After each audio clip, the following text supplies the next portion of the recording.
Hello everyone, welcome to my channel once again concept classes by Pawan Yadav. आज के हम इस वीडियो में क्लास 11 पहला चैप्टर मैथमेटिक्स का जिसका नाम है सेट्स, इसको हम कवर करने वाले हैं। इसकी फर्स्ट एक्सरसाइज 1.1 पूरी कवर करने वाले हैं। चलिए, सबसे पहले तो क्योंकि अभी तक 10th की पढ़ाई पढ़ी है, 10th में ऐसा कोई शब्द नहीं था सेट नाम का। अब हमें पहली बार ये शब्द पहले चैप्टर में ही, जिसका चैप्टर का नाम ही है सेट्स, तो इसके बारे में पहले समझ लेते हैं। आ जाइए, बात करते हैं सबसे पहले कि सेट की डेफिनेशन क्या है। हम सेट्स कहते किसे हैं, समझिए। सेट्स, जिसको हिंदी में हम कहते हैं समुच्चय, क्या कहते हैं? आप इसको और भी आसान शब्द में अगर समझना चाहते हैं तो आप इसको एक संग्रह, ग्रुप बोल सकते हैं। क्लियर है ना? ये नेम ऑफ ग्रुप होता है। अब किस तरीके से, इसको थोड़ा डिटेलिंग में जानते हैं। इसकी डेफिनेशन कुछ इस तरीके से दी जाती है कि a set is a well defined collection of objects. बस यहीं पे आपको थोड़ा ध्यान देना है, बाद बाकी समझ लीजिए। आप सेट्स को समझ गया। सेट एक वेल डिफाइंड, इस शब्द को याद रखिए, वेल डिफाइंड कलेक्शन। कलेक्शन मतलब किसी का भी ग्रुप, संग्रह, आप ग्रुप भी बोल सकते हैं। ये एक ग्रुप होता है, लेकिन किस तरीके का ग्रुप है? ये इस तरीके का ग्रुप है कि वेल डिफाइंड। अब इसका मतलब क्या है? इसका मतलब है कि हम एक ऐसे ग्रुप के बारे में बात करें, it should not differ, it should not change from one person to other person. क्या मतलब है? अगर हम जैसे सपोज दैट एग्जाम्पल से समझिए, एग्जाम्पल से आपको बिल्कुल सटीक समझ आएगा। मैं आपसे ये कहूँ कि हमारे जो अंग्रेजी कैलेंडर में 7 दिन होते हैं, 7 डेज, क्लियर ना? संडे मंडे, इसका कलेक्शन बताइए, तो आप 7 दिन लिख देंगे। हम किसी दूसरे व्यक्ति से पूछें कि आप बताइए, तो वो भी वही 7 लिखेगा, चेंज नहीं होगा। क्लियर है ना? किसी तीसरे से पूछें या किसी से भी पूछ लें तो वही 7 दिन बताएगा, संडे मंडे ट्यूसडे वेंसडे।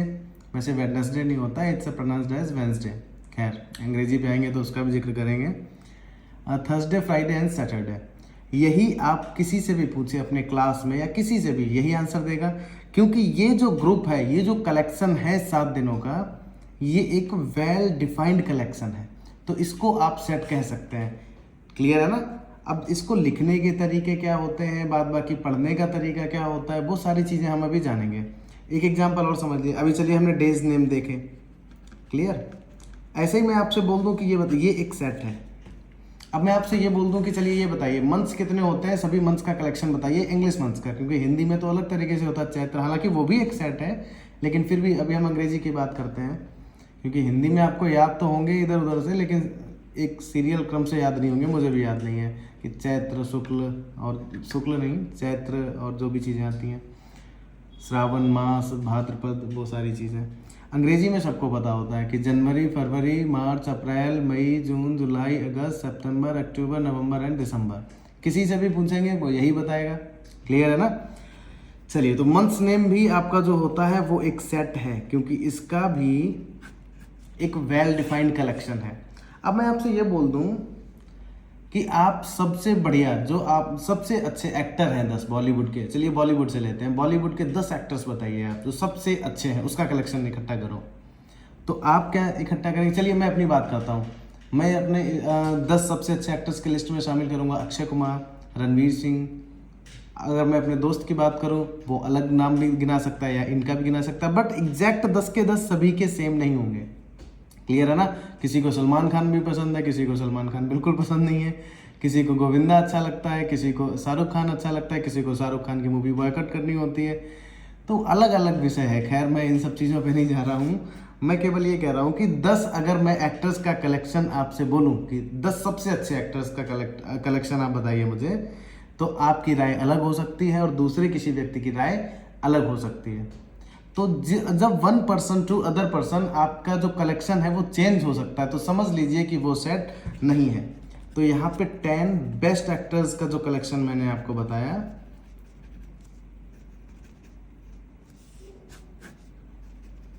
वो एक सेट नहीं है।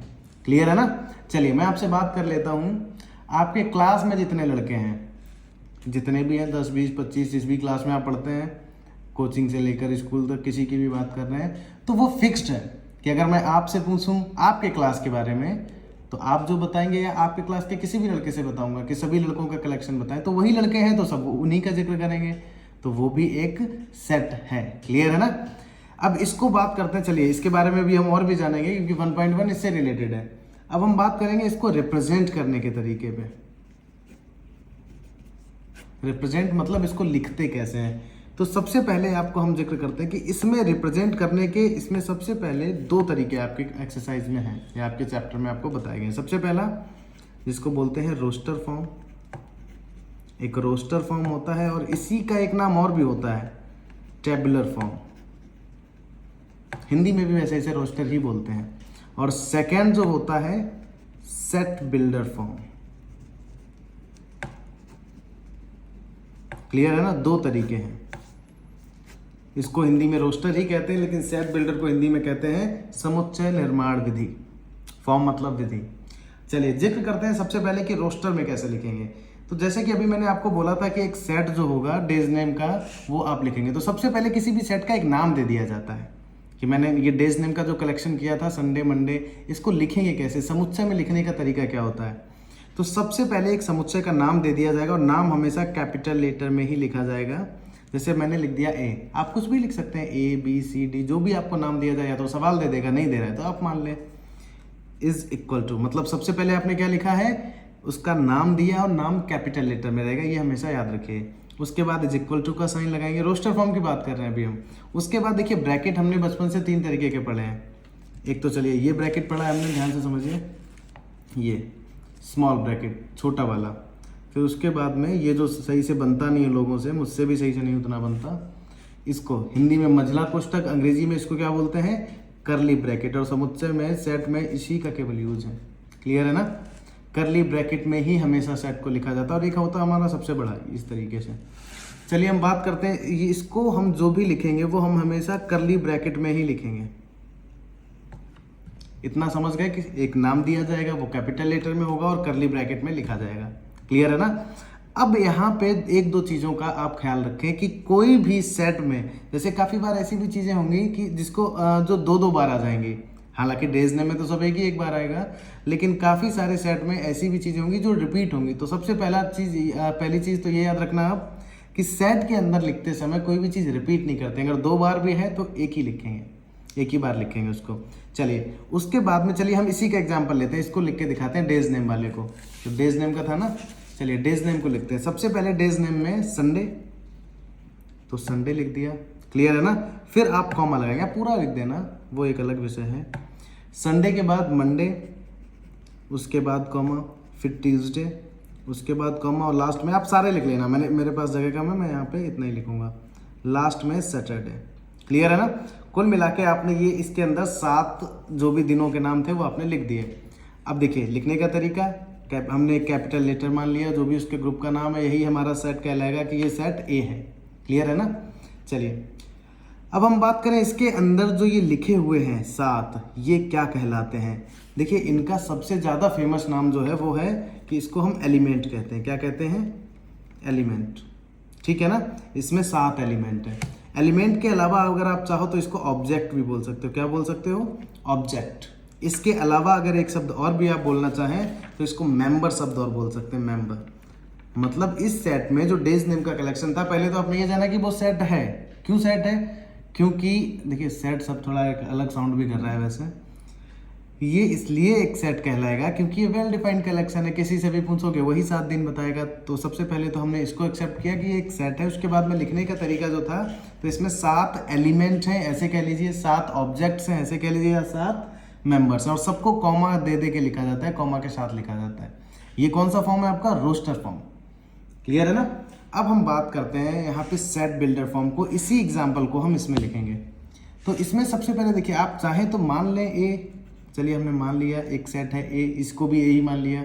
उसके बाद में करली ब्रैकेट इसमें भी लगाएंगे, और इसका लिखने का तरीका आसान भी होता है, कई लोगों को बहुत आसान लगता है, ये ज़्यादा आसान लगता है, कई लोगों को ये कठिन लगता है। क्यों, थोड़ा समझने पे है। समझिए इसमें सबसे पहले हम ए जो एलिमेंट है इसको भी मान लेंगे कि मान लीजिए कि एक्स है, बस इतना हो गया ये। क्लियर है ना। ए बराबर एक्स। अब एक्स जो है क्या, उसको डिफाइन कर देंगे। और डिफाइन करने के पहले हमको ये रेशियो लगाना पड़ेगा, और इस रेशियो को क्या पढ़ते हैं पढ़ते समय, सच दैट, क्या पढ़ेंगे, सच दैट, जिसका मतलब होता है इस प्रकार कि ए में हमारा एक्स है, कुछ भी आपका कलेक्शन हो, भी और एग्जांपल्स भी देखेंगे, हम केवल इतना बोल देंगे कि ये सेट में, सेट बिल्डर फॉर्म में कोई सा भी एग्जांपल हो, एक्स है, फिर उसके आगे की चीजें चेंज होंगी कि सेट में एक्स तो है बट एक्स है क्या, एक्स एक दिन का नाम है, क्लियर है ना। तो हम क्या लिखेंगे, एक्स सच दैट, एक्स इस प्रकार है कि x is the name of an English day, एक अंग्रेजी के दिन का नाम है। बस हमने उसको डिस्क्राइब कर दिया कि एक्स है और एक्स क्या है, नेम, और नेम साथ होते हैं, क्लियर है ना। एक और एग्जांपल समझिए, फिर उसके बाद शायद आपको और भी एक एग्जांपल और ले लेते हैं हम इसका अभी। चलिए, जैसे सपोज दैट एक ए है, अब इसमें ए में हमने कुछ एलिमेंट्स आपको दे रखे हैं, मान लीजिए 2, 4, 6, 8, 10, 12 एंड सो ऑन। अब आपको समझ आ रहा होगा कि ये सीरीज जो आपको लग रही है ये किस तरीके से, इसे आपको पहचानना पड़ेगा। सबसे सेट बिल्डर फॉर्म इसीलिए आसान कठिन है कि पहचान गए फिर कुछ बचा नहीं इसमें, और अगर पहचान नहीं पा रहे हो, वो चीज़ समझना नहीं चाह रहे हो, या आपका ध्यान नहीं लग रहा है, तो फिर आपको प्रॉब्लम करेगा। ये कौन सी फॉर्म है, ये तो हमने रोस्टर फॉर्म में लिखा है, और सेट ऐसा भी हो सकता है कि उसमें एलिमेंट्स कितने हैं हमें एग्जैक्टली नहीं पता, इनफाइनाइट एलिमेंट्स हैं, तो उसको हम डॉट डॉट करके सॉन करके दिखा देते हैं। अब इसी को हम लिखेंगे सेट बिल्डर फॉर्म में। तो ये सीरीज आपको क्या लग रही है, ये नेचुरल नंबर्स तो हैं लेकिन छोड़ छोड़ के, मतलब ये कौन से हैं, इवन नंबर्स हैं, क्लियर है ना। तो x है, इतना तो हमें लिखना ही होता है कि a is equal to X. अब x क्या है, इसको डिफाइन कर देंगे सच दैट लगा के कि x इस तरीके से है कि x is N even natural number, बस कर ले ब्रैकेट बंद, समझ रहे हैं ना। मतलब इसको हमने अगर इसमें एलिमेंट्स सहित रखा है कि उसमें कितने एलिमेंट्स हैं, कितने मेंबर्स हैं, वो दिखाते हुए रखा है, इसमें हम दिखा रहे हैं एलिमेंट्स, तो वो रोस्टर फॉर्म है। और इसमें हमने बोल दिया ए में एक्स है, और एक्स क्या है उसको डिफाइन कर दिया सब वर्ड्स में, शब्दों में, तो वो आपका क्या बन गया, वो आपका बन गया सेट बिल्डर फॉर्म। बस आपको सेट बिल्डर फॉर्म में एक सीरीज ही पकड़नी है कि ये जो दिया गया है ये है क्या। अभी जैसे एग्जाम्पल्स आएंगे जैसे जैसे वैसे हम समझते रहेंगे, जितना समझना है आप समझ लीजिए यहाँ से।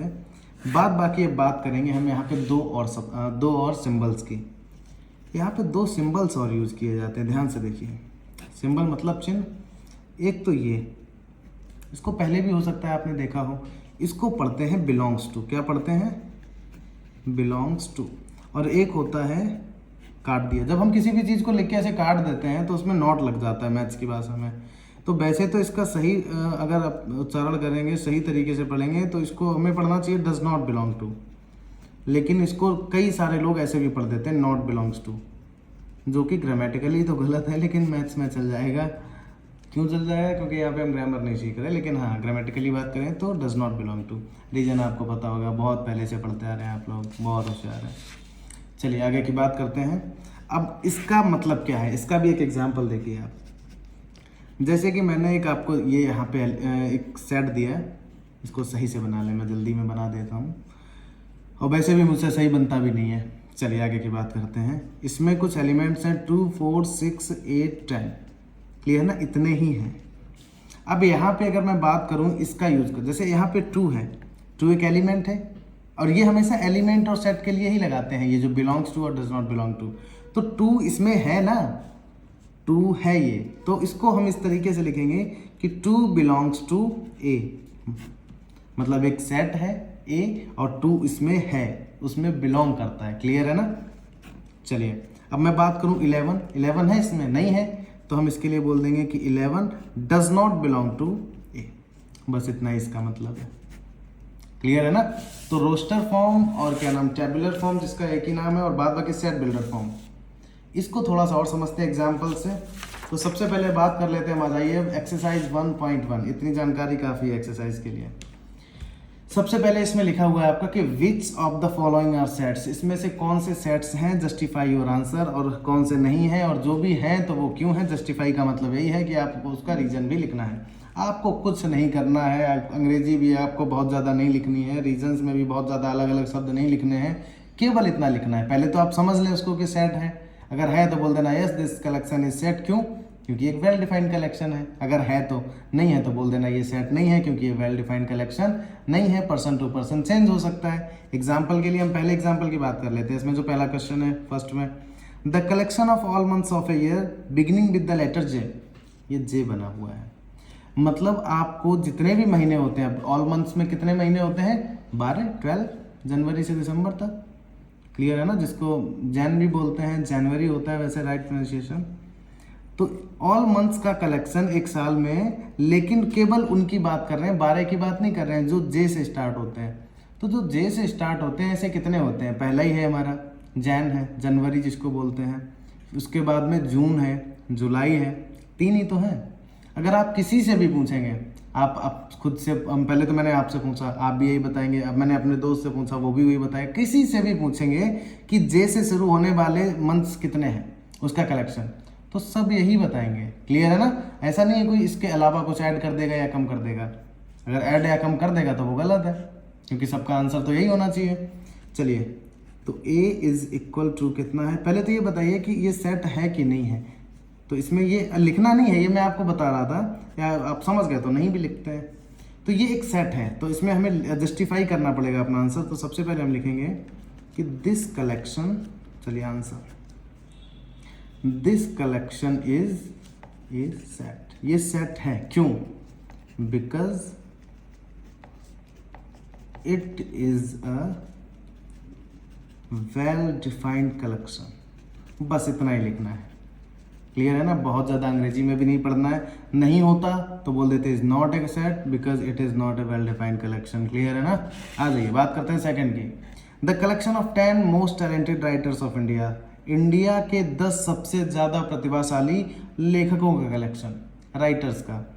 चलिए, अब इंडिया में सबसे पहले अगर मैं अपनी बात करूं, मैं बोलूँगा कुमार विश्वास, मैं बोलूँगा मुंशी प्रेमचंद, हो सकता है किसी और से पूछ लो, वो किसी और का नाम ले दे, मैथिली शरण गुप्त, या बहुत सारे हैं, जयशंकर प्रसाद। हिंदी में आप पढ़िए, पहले चैप्टर में भी बहुत सारे दिए गए हैं आपको ग्रामर में, उसमें गद्य और पद जो भी है। चलिए, तो टैलेंटेड राइटर्स में भी सबकी राय अलग अलग हो सकती है। क्लियर है ना?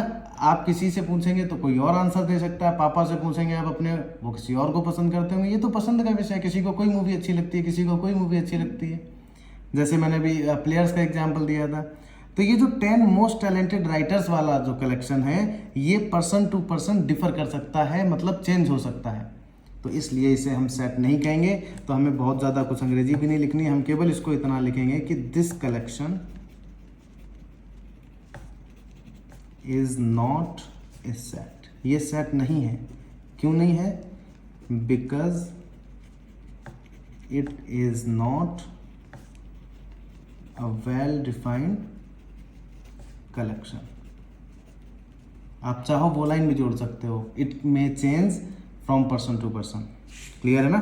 A team of 11 best cricket batsman of the world, दुनिया के 10 सबसे अच्छे 11, मतलब दुनिया के सबसे अच्छे बैट्समैन क्रिकेट के 11 जो हैं, उसकी एक टीम जो होती है, टीम में 11 ही होते हैं वैसे, मेरी हिंदी थोड़ी इधर उधर हो रही है, लेकिन आप समझ रहे होंगे। 11 खिलाड़ियों का कलेक्शन बनाइए, 11 बल्लेबाजों का कलेक्शन बनाइए जो दुनिया के सबसे अच्छे बल्लेबाज हैं। तो इसमें भी चेंज हो सकता है। मैं विराट कोहली को बोलूँगा, क्रिस गेल को बोलूँगा, सचिन को बोलूँगा, क्लियर है ना, युवराज सिंह को बोलूँगा।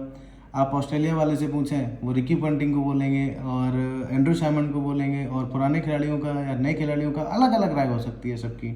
तो ये भी सेट नहीं है, क्योंकि इसका भी पर्सन टू पर्सन चेंज हो सकता है आंसर। तो क्या बोलेंगे? This collection is not a set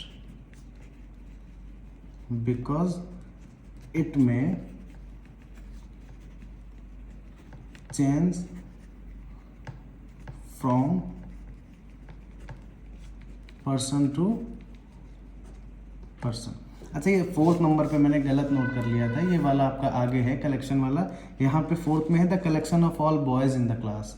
आपके क्लास में, इन योर क्लास, आपके क्लास में जितने लड़के हैं उनका कलेक्शन। तो आपके क्लास में जो लड़के हैं वो एकदम फिक्स्ड हैं कि 10 या 15, और उनके नाम भी। क्लियर है ना? आपसे पूछो या आपके क्लास के किसी भी लड़के से पूछूं तो वो उन्हीं 12 या 15 या 20 जो भी लड़के होंगे उन्हीं का जिक्र करेगा। तो ये जो कलेक्शन है, this collection is set, this collection is a set because it's a well defined collection. Clear है ना? चलिए, 4 हो गए। अब हम बात करते हैं फिफ्थ वन, पांचवें की। क्या है पांचवा?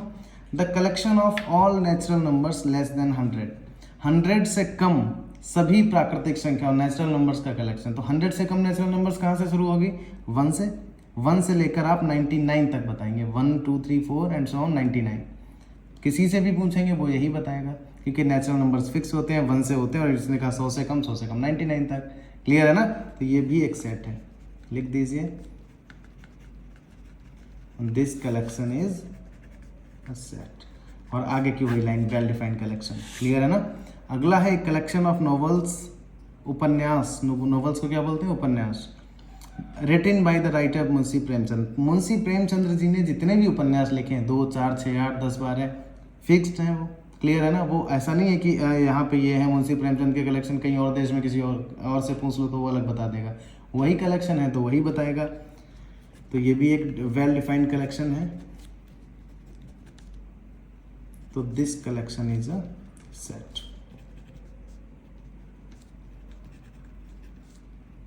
क्लियर है ना? क्योंकि ये भी एक वेल डिफाइंड है। आगे की जो छोड़ रहा हूँ ना, इसमें आप यही लिखेंगे, because it is a well defined collection, जैसा पीछे लिखा था। चलिए, the collection of all even integers. Even integers कितने होते हैं? पहले तो बात करते हैं, इंटीजर्स माइनस में भी होते हैं, प्लस में भी होते हैं। क्लियर है ना? आप किसी से भी पूछेंगे तो वो इंटीजर्स क्या बताएगा आपको, वो भी इवन में।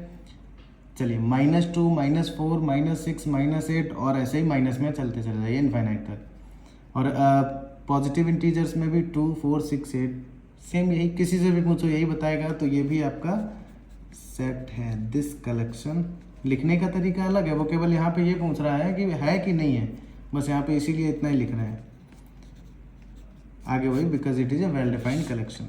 The collection of questions in this chapter. इस चैप्टर में जितने भी क्वेश्चंस हैं, जो आपकी बुक में है, जो आपके दोस्त की बुक में है, जो यहाँ पे मेरे पास बुक रखी है उस बुक में है, किसी भी बुक की बात कर लें तो वो भी फिक्स्ड हैं, चेंज नहीं होने वाले हैं कि आपकी बुक में अलग इस चैप्टर में क्वेश्चंस हैं, किसी और की बुक में अलग है। तो this collection is also set. This collection is a set because this is a well defined collection. The collection of most dangerous animals of the world. दुनिया के सबसे खतरनाक जानवरों का कलेक्शन। तो ये भी आंसर ऐसा है कि चेंज हो सकते हैं। किसी को कोबरा सबसे खतरनाक लगता है, किसी को शेर सबसे खतरनाक लगता है, किसी को मगरमच्छ सबसे खतरनाक लगता है। क्लियर है ना? तो ये भी पर्सन टू पर्सन चेंज हो सकता है। चलिए, तो क्या लिख देंगे? This collection is not a set. आगे की बात लिख सकते हैं आप कि because it is not a well defined collection, it में चेंज या इट में differ from one person to other person. चलिए, ये पहला क्वेश्चन था आपका जो कि कंप्लीट हो चुका है। अब बात कर रहे हैं हम यहाँ पे सेकेंड क्वेश्चन की। क्या दे रखा है इसमें कि let A is equal to, एक सेट है ए, उसमें आपके ये एलिमेंट्स है 1 2 3 4 5 6, 6 एलिमेंट्स, 6 ऑब्जेक्ट्स है, 6 members. Insert the appropriate symbol. यहाँ पे आपको सिंबल लगाना है बिलोंग्स टू या डज नॉट बिलोंग टू का। ये जो फिल इन द ब्लैंक्स यहाँ पे दे रखे हैं 6। पहला क्या है? 5 ए में बिलोंग करता है या नहीं करता है? आपको या तो ये लगाना है ये, तो 5 इसमें है तो जो होता है उसके लिए हम बिलोंग्स टू लगाते हैं। 8 है, 8 नहीं है, इसका मतलब डज नॉट बिलोंग टू। 0 इसमें नहीं है, डज नॉट बिलोंग टू। 4 इसमें है तो बिलोंग्स टू। 2 इसमें है तो बिलोंग्स टू। 10 नहीं है तो डज नॉट बिलोंग टू। ये बताया भी था, ठीक है ना? अब बात करते हैं हम थर्ड की। थर्ड क्वेश्चन क्या है? Write the following sets in roster form. Roster form वही जिसमें एलिमेंट्स लिखते हैं। क्लियर है ना? सच दैट वाला होता है हमारा सेट बिल्डर, जिसमें हम एक्स मान के और एक्स को डिफाइन करते हैं। ये आपको लिखा जो इस तरीके से है, ये क्या है? एक्स मान के जो डिफाइन किया हुआ है, ये है आपका सेट बिल्डर। आपको सेट बिल्डर से रोस्टर में लिखना है। ए इज इक्वल टू, ए इसमें हम एलिमेंट लिखते हैं। अब ए में क्या है? एक्स है, लेकिन एक्स है क्या? एक इंटीजर है जो कि -3 से तो बड़ा है। एक्स क्या है? -3 से बड़ा है लेकिन 7 से छोटा है। और इंटीजर -3 से बड़ा क्या होता है? -2 होता है, -1 होता है, 0 होता है, 1 होता है, 2 3 4 5 6, 7 से छोटा है। क्लियर है ना? तो इसमें आपके इतने एलिमेंट्स हो गए और ये आपका रोस्टर फॉर्म हो गया। क्लियर है ना? अब चलिए बी की बात करते हैं, इसको भी रोस्टर फॉर्म में लिखते हैं।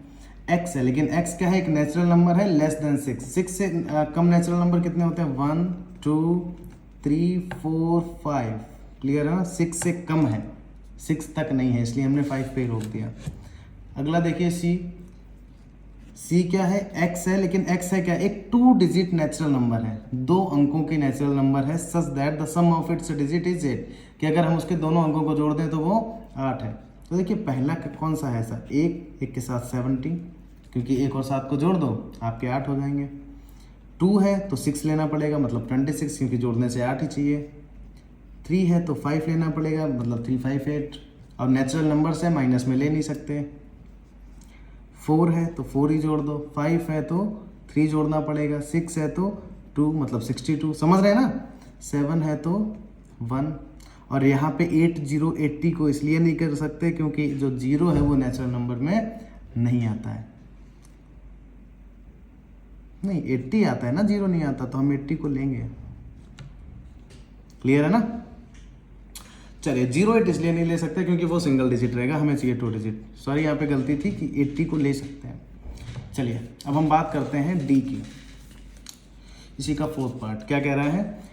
d is equal to x. X क्या है? एक प्राइम नंबर है। प्राइम नंबर याद करिए, प्राइम नंबर कौन से नंबर होते हैं? जो किसी से डिविजिबल नहीं होते हैं, खुद के और 1 के अलावा, और खुद से और 1 से तो सारे ही होते हैं, मतलब ये किसी के टेबल में नहीं आते हैं। और 60 के डिवीज़र है, मतलब अब 60 के डिवीज़र कौन है पहले ज़रा चेक कर लें। 2 डिवीज़र वही होते हैं जिनके टेबल में 60 आएगा। 15, मतलब 2, देखो 2 भी एक प्राइम नंबर होता है, ये भी 2, 3 भी प्राइम नंबर, 5 भी, तो हम लिख देंगे इसमें। डिवीज़र इसके 4 ही हैं, लेकिन आपको बताया था रिपीट करते नहीं है, तो 2 और 2 2 बार लिखेंगे नहीं, एक ही बार लिखिए, 2 3 एंड 5। क्लियर है ना? तो इसके एलिमेंट्स ये हो गए, ये आपको दिए गए थे सेट बिल्डर फॉर्म में और आपने इनको लिख दिया रोस्टर फॉर्म में। चलिए अब बात करते हैं क्वेश्चन। अब इसमें और भी है, बात क्या करेंगे, अभी इसका 5वां ही बचा हुआ है और शायद छठा भी है ये। The set of all letters in the word trigonometry. तो इसमें कितने आएंगे? इसके सारे अक्षर हैं, देखो टी हो गया, आर हो गया, आई हो गया, जी हो गया, ओ हो गया, एन हो गया। अब ओ दोबारा आ रहा है, हम लिख चुके हैं, रिपीट करते नहीं हैं। क्लियर है ना? इसके बाद में एम आ गया, ई आ गया, टी लिखेंगे नहीं क्योंकि हम टी लिख चुके हैं, आर हम लिख चुके हैं, और वाई। कोई चीज़ रिपीट नहीं करेंगे, सिंगल वाले हैं, जो सिंगल हैं वो सारे लिख लो, डबल है उनको छोड़ दो बस।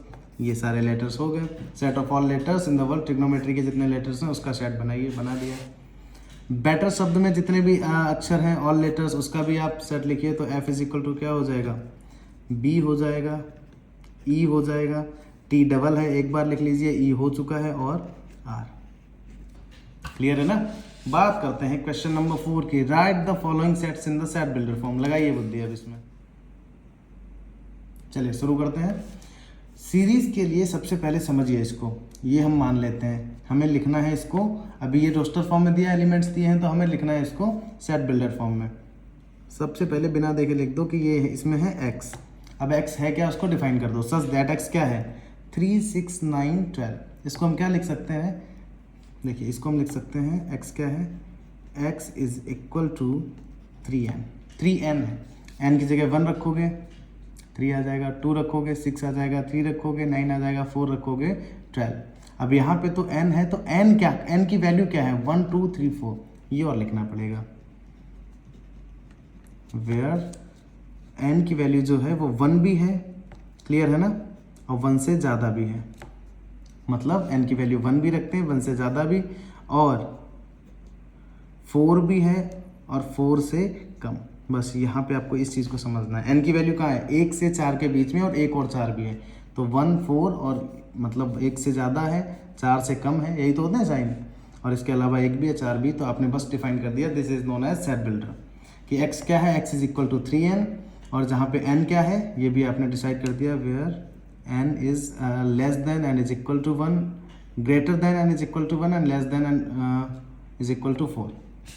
इसको भी आ जाओ। ये कौन सी सीरीज लग रही है आपको? ध्यान से देखिए, 2 4 8। 2 को हम क्या लिख सकते हैं? 2 की पावर 1, क्लियर है ना। 4 को क्या लिख सकते हैं 2 की पावर 2, 8 को क्या लिख सकते हैं 2 की पावर 3, जिसको 2 स्क्वायर और 2 क्यूब भी पढ़ते हैं। 16 को क्या लिख सकते हैं 2 की पावर 4, 32 2 टू द पावर 5। तो मतलब x तो है ही हमारा, बट x है क्या, such that x is equal to 2 की पावर n। ठीक है ना। अब n की जगह क्या क्या हो सकता है, 1 है, 2 है, 3 है, 4 है, 5 है। मतलब वेयर n जो है 1 से बड़ा भी है और 1 भी है और 5 भी है, सेम ऐसा ही, और 5 से छोटा भी है। क्लियर है ना। बस आपको ये सीरीज पकड़नी है, फिर सेट बिल्डर में कुछ बचता ही नहीं है। आगे आ जाओ। अब ये क्या है, ये 5 की पावर 1, 5 की पावर 2, 5 की पावर 3 और 5 की पावर 4, यही तो है। तो बस बन गया आपका x है, और x किस तरीके से है कि x इज इक्वल टू 5 की पावर n। लेकिन n की लिमिट क्या है यहाँ पे, वो लिखनी पड़ेगी कि 1 और 1 से ज़्यादा n की, और 4 और 4 से कम। क्लियर है ना, क्योंकि 4 से कम है, 4 भी है, 1 से ज़्यादा है, 1 भी है। इसका मतलब 1 2 3 4 है, 2 4 6 एंड सो ऑन। इसका मतलब क्या हो गया, ध्यान से देखिए कि x इस तरीके से है कि ये नेचुरल नंबर्स हैं और इवन नंबर्स हैं, इवन नेचुरल। तो हम सीधा इसको डिफाइन कर देंगे कि जहाँ पे x क्या है, x इज, शब्दों में भी लिख सकते हैं, x is N even natural number. Clear है ना। चलिए 149, इसकी भी सीरीज पकड़िए। अब देखिए मैं यहाँ पे इतना डीपली नहीं लगा सकता हूँ क्योंकि वीडियोस बड़ा बन जाएगा, तो थोड़ा मैं आपको सोचने का या समझने का समय कम दूंगा, आप इसको रिवाइज करेंगे दोबारा से। 149 100, 1 मतलब 1 स्क्वायर, 4 मतलब 2 स्क्वायर, 9 मतलब 3 स्क्वायर, फिर 4 स्क्वायर, फिर लास्ट में 100 मतलब 10 स्क्वायर। तो हम कैसे लिख देंगे इसको, ये x है, और x है क्या, मतलब 1 स्क्वायर, 2 स्क्वायर, 3 स्क्वायर, ऊपर तो 2 ही है सबके, तो इसको हम बोल सकते हैं n स्क्वायर। मतलब n की जगह 1 रखो, 1 स्क्वायर 2 स्क्वायर, लेकिन n कहाँ तक है, n की वैल्यू 1 से लेकर 10 तक है। 1 भी है, 1 से ज़्यादा भी है, और 10 भी है, 10 से कम भी है। क्लियर है ना। इस तरीके से आपने इनको लिख दिया, किस में लिख दिया, सेट बिल्डर फॉर्म में लिख दिया। चलिए इस question number 5, list all the elements of the following sets. आपको जितने भी ये सेट्स दे रखे हैं, इसमें भी 6 सवाल हैं, ये भी आपको सेट बिल्डर के रूप में दे रखे हैं, और आपको इसमें करना क्या है, इसके एलिमेंट्स लिख देने हैं। a is equal to, element कितने हैं, ध्यान से देखिए, x is an odd natural number, odd भी है नेचुरल नंबर भी है, तो कितने हैं, ऑड नेचुरल नंबर कहाँ से, 1 से स्टार्ट होता है, 1 भी ऑड होता है, उसके बाद 3 आता है, फिर 5 आता है, फिर 7 आता है, फिर 9 आता है, एंड सो ऑन। ये आपने लिख दिया इसके एलिमेंट्स। अब इसको देखिए, b is equal to, x एक इंटीजर है, इंटीजर माइनस में भी होते हैं इसीलिए है, और x की वैल्यू -1/2 से ज़्यादा है। अब एक चीज़ देखिए, -1/2 का मतलब क्या है, -1/2 का मतलब है 0.5, काट दें आप, और 9/2 का मतलब 9 का आधा, काट दें 4.5, ये माइनस का है। और जो इंटीजर होता है वो डेसिमल में नहीं होता है। क्लियर है ना। तो माइनस का 0.5 के नंबर लाइन पे अगर आप इधर देखें तो एग्जैक्टली इधर कौन सा हमारा पूर्णांक पड़ेगा, 0। क्लियर है ना। इसके बाद 1, और इससे कम है, 4.5 से कम है, इससे ज़्यादा है, फिर 2, फिर 3, फिर 4, 5 नहीं लिख सकते। क्यों नहीं लिख सकते, क्योंकि 4.5 से ज़्यादा हो जाएगा, और x की जो लिमिट है वो 4.5 से कम ही है, मतलब एग्जैक्ट 4 तक। चलिए इसकी बात करते हैं, x एक इंटीजर है, और अगर उसका स्क्वायर कर देते हैं तो या तो वो 4 रहेगा या 4 से कम। तो इंटीजर में देखिए माइनस का भी होता है, और स्क्वायर में आपको पता है अगर 1 का स्क्वायर 1 है तो -1 का भी स्क्वायर 1 ही होता है। किसी भी माइनस की डिजिट पे अगर स्क्वायर चला दें आंसर प्लस का ही होता है, क्योंकि 2 बार माइनस का मल्टीप्लाई होता है वो प्लस हो जाता है। 2 का स्क्वायर अगर 4 है तो -2 का स्क्वायर भी 4 ही होता है। क्लियर है ना। और इंटीजर माइनस में भी होते हैं, तो आपको माइनस वाले भी इसमें मेंशन करने पड़ेंगे। तो एलिमेंट्स में आ जाओ। सबसे पहले एक ऐसा इंटीजर है कि अगर उसका स्क्वायर कर दें तो वो 4। देखिए सबसे पहले तो इसमें 1 हो सकता है, क्योंकि 1 का स्क्वायर करोगे तो 4 से कम ही रहेगा। अच्छा, इनका व्यवस्थित क्रम जो होता है, अगर आप इसको इधर रख दें वो भी चलेगा, ठीक है ना। और क्या हो सकता है, 2 हो सकता है। क्लियर है ना, क्योंकि 1 का भी स्क्वायर 4 से कम है, 2 का भी स्क्वायर 4 भी है, और इसने लिमिट दे रखी कि 4 भी हो सकता है, उससे ज़्यादा नहीं हो सकता। 3 नहीं लिख सकते, क्यों, 9 हो जाएगा। और क्या हो सकता है, अगर 1 है तो 0 भी हो सकता है, -1 भी और -2 भी। क्यों? क्योंकि 1 का स्क्वायर भी 1 होता है, 4 से कम है, 2 का स्क्वायर भी 4 है, 0 का स्क्वायर भी 0 ही रहता है जो कि 4 से कम है, -1 का स्क्वायर भी 1 है जो कि 4 से कम है, और 2 का भी स्क्वायर 4 है जो कि 4 है। बस इसके अलावा नहीं हो सकता। -3 भी कर दोगे तो उसका भी स्क्वायर 9 बन जाता है। तो इसके आगे पीछे नहीं जा सकते हम, इसमें इतने एलिमेंट्स हो गए। चलिए, D is equal to x, और एक्स क्या है? लॉयल जो वर्ड है इसका एक लेटर है। चलिए, लॉयल में कौन कौन से लेटर हैं? एक L है, O है, Y है और A है। L दोबारा है लेकिन इसको हम लिखेंगे नहीं दोबारा क्योंकि रिपीट नहीं करते हैं। E, X is a month of year not having 31 days. चलिए अब बात करते हैं, ये अच्छा है कि आपको इसमें एक ऐसे महीने का नाम लिखना है जिसमें 31 डेज नहीं है। तो सबसे पहले हम बात करते हैं जून की, सॉरी जनवरी से चलो शुरू करो, क्योंकि एक कहावत होता है ना, जून नवंबर, इस तरीके से मैं उसकी बात कर रहा था। तो जनवरी में कितने दिन होते हैं? जनवरी में होते हैं 31। फैब में कितने होते हैं? 28 या 29। तो एक तो फैब हो गया। मार्च 31, अप्रैल में 30, अप्रैल लिख लो, 31 नहीं होने चाहिए। मई में 31 छोड़ दो, जून, जुलाई में 31 छोड़ दो, अगस्त में 31 छोड़ दो, अगस्त के बाद सितंबर में 31 छोड़ दो, फिर नवंबर भी आता है, उसमें भी होते हैं 30, नवंबर पूरा भी लिख सकते हैं आप, और एक सितंबर भी होता है जिसमें 30 होते हैं। क्लियर है ना? इसके अलावा नहीं होता। ये 4 में 30 होते हैं, इसमें फैब में 28 या 29, इसके अलावा जितने भी बचे हैं, जितने क्या 7 बचे हैं, उनमें 31 होते हैं। क्लियर है ना? तो इसमें आपको वही महीने लिखने हैं नॉट हैविंग 31 डेज, जिसमें 31 डेज नहीं है। चलिए नेक्स्ट, एक्स एक कॉन्सोनेंट है, ठीक है ना? कॉन्सोनेंट, जिसको आप कॉन्सोनेंट बोलते हैं, चलिए जो भी बोलते हैं, जो प्रीसीड्स करता है के से, मतलब के से पहले ही आता है और कॉन्सोनेंट होता है। बात करते हैं, के से पहले कितने आते हैं? ए आता है के से पहले, बट वो कॉन्सोनेंट नहीं है क्योंकि वो वाउल है, जिसको आप वॉवल बोलते हो। आगे अभी हम इंग्लिश पे भी आएंगे। तो ए नहीं लिख सकते, बी लिख सकते हैं, सी लिख सकते हैं, डी लिख सकते हैं, ई फिर से आपका स्वर हो जाएगा, उसको छोड़ दो, एफ लिख दो, जी, एच, आई हमारा फिर से एक वॉवल या वाउल जो भी आप बोलते हैं स्वर, उसको भी छोड़ दो, जे, और के से पहले केवल इतने ही आते हैं, इसके बाद क्या आ जाता है। क्लियर है ना? तो इसमें इतने एलिमेंट्स हैं बस। चलिए अब हम बात करते हैं हमारे लास्ट क्वेश्चन की, क्वेश्चन नंबर 6, 1.1 का last. Match each of the following, ये मैचिंग वर्ड है, मतलब आपको इसमें मैच करने जैसे करते हैं। तो पहले आप समझ लें, क्योंकि इसमें भी आपको नॉलेज वही वाली लगानी है जितना जानते हैं अभी सेट के बारे में। सबसे पहले देखो, इसको इधर पढ़ो, फिर इससे मैच करते जाओ। एक्स, इसमें से कौन सा ऐसा है जो इसके हिसाब से, x is a prime number and A divisor of 6। X एक प्राइम नंबर भी है और 6 का डिविजर है 1। अब ये वाला तो देखो स्टार्टिंग में ही 1 आ गया, तो ये तो नहीं है। क्यों नहीं है? क्योंकि 1 प्राइम में नहीं जोड़ते हैं। 2 और 3 प्राइम भी हैं और 6 के डिविजर भी हैं, तो ये तो आपका हो गया ये। क्लियर है ना? x एक ऑड नेचुरल नंबर है लेकिन 10 से कम है। ऑड है, नेचुरल नंबर है, 10 से कम है। नेचुरल नंबर ऑड 1, 3, 5, 7, 9 यही तो होते हैं। तो ये आपका आ गया यहाँ से ये। क्लियर है ना? आप लिख भी सकते हो, मैं आपको बताया दे रहा हूँ। मैथमेटिक्स, ये तो सीधा सीधा दिखाई पड़ रहा है कि एक लेटर मैथमेटिक्स का है, वो तो यही है, तो इसको छोड़ दो।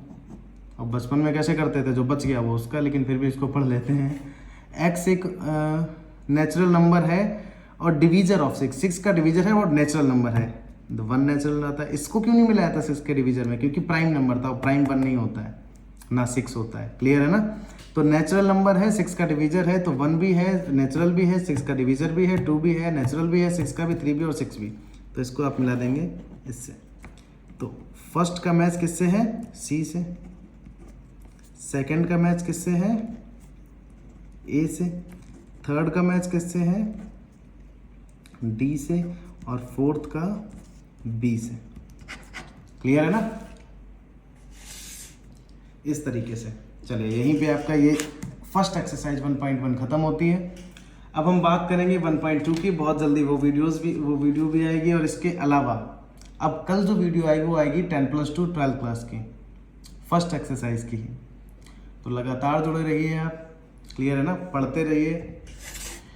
जिस भी क्लास में हैं आप, आपके भाई बहन या किसी भी क्लास में 8th से लेकर 12th तक के बीच में, तो आप लगातार जुड़े रहिए हमारे चैनल से। और बहुत बहुत धन्यवाद इस वीडियो को देखने के लिए भी।